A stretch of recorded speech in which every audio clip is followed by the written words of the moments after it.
ব্যবসায়িক বিরোধ নাকি রাজনৈতিক রেষারেষি?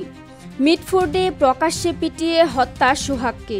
ঢাকার মিটফোর্ড এলাকায় প্রকাশ্যেই পিটিয়ে হত্যা করা হয়েছে ভাঙাড়ি ব্যবসায়ী সোহাগকে।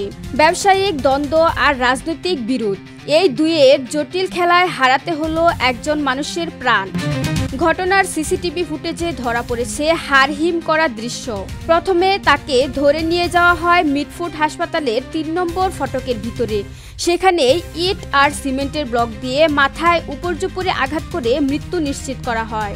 মোবাইল ক্যামেরায় ধারণকৃত ভিডিওতে দেখা যায় প্রায় বিবস্ত্র অবস্থায় পড়ে থাকা যুবক সোহাগের দেহে একের পর এক আঘাত করেছে কয়েকজন দুর্বৃত্ত। পরে তার নিথর দেহটি টেনে হিচড়ে আনা হয় মূল সড়কে, যেখানে মরদেহের উপর উঠে নাচানাচি করে পৈশাচিক উল্লাসে মেতে ওঠে হত্যাকারীরা।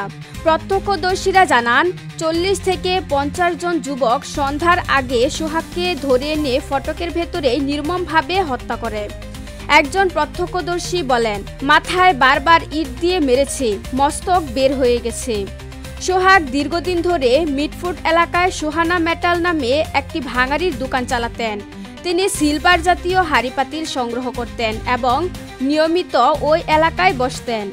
পুলিশ জানিয়েছে, সোহাগের পূর্ব পরিচিতদের মধ্যে ব্যবসায়িক দখল নিয়ে দ্বন্দ্ব থেকেই এই হত্যাকাণ্ড।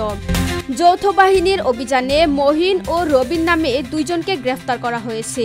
রবিনের কাছ থেকে একটি পিস্তল উদ্ধার করা হয়েছে।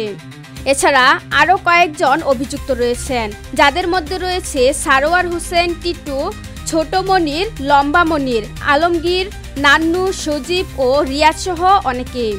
তারা একটি রাজনৈতিক দলের সঙ্গে সম্পৃক্ত বলেও অভিযোগ রয়েছে।